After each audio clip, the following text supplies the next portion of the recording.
نہار صاحب لکھتے ہیں کہ والدین اگر کسی رشتہ دار سے قطع تعلقی کا حکم دیں تو کیا کیا جائے؟ شرعی رہنمائی فرمائیں۔ بسم اللہ الرحمن الرحیم۔ الجواب بعون الملک الوہاب، اللہم ہدایت الحق والصواب۔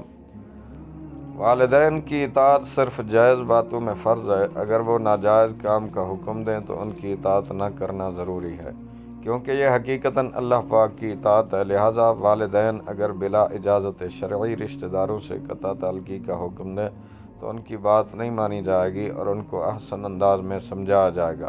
اللہ پاک فرماتا ہے وَإِن جَاهَدَاكَ لِتُشْرِكَ بِي مَا لَيْسَ لَكَ بِهِ عِلْمٌ فَلَا تُطِعْهُمَا۔ اگر وہ تجھ سے کوشش کریں کہ تو کسی کو میرا شریک ٹھہرائے جس کا تجھے علم نہیں تو ان کی بات نہ مان۔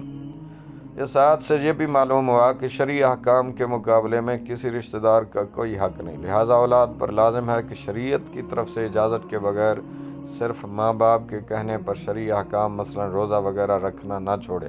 امام اہل سنت مولانا شاہ احمد رضا خان رحمۃ اللہ علیہ فرماتے ہیں اطاعت والدین صرف جائز باتوں میں فرض ہے، اگرچہ وہ خود مرتکب کبیرہ ہوں، ان کے کبیرہ کا وبال ان پر ہے، مگر اس کے سبب یہ امور جائزہ میں ان کی اطاعت سے باہر نہیں ہو سکتا۔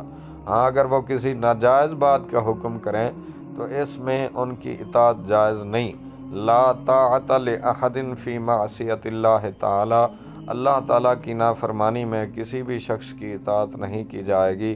ماں باپ اگر گناہ کرتے ہوں ان سے بنرمی و ادب گزارش کرے، اگر مان لیں تو بہتر ورنہ سختی نہیں کر سکتا، بلکہ ان کے لیے دعا کرے۔ تفسیر صراط الجنان جلد 7 صفحہ نمبر 346۔ واللہ اعلم عز وجل ورسولہ عالم، صلی اللہ تعالی علیہ وآلہ وسلم۔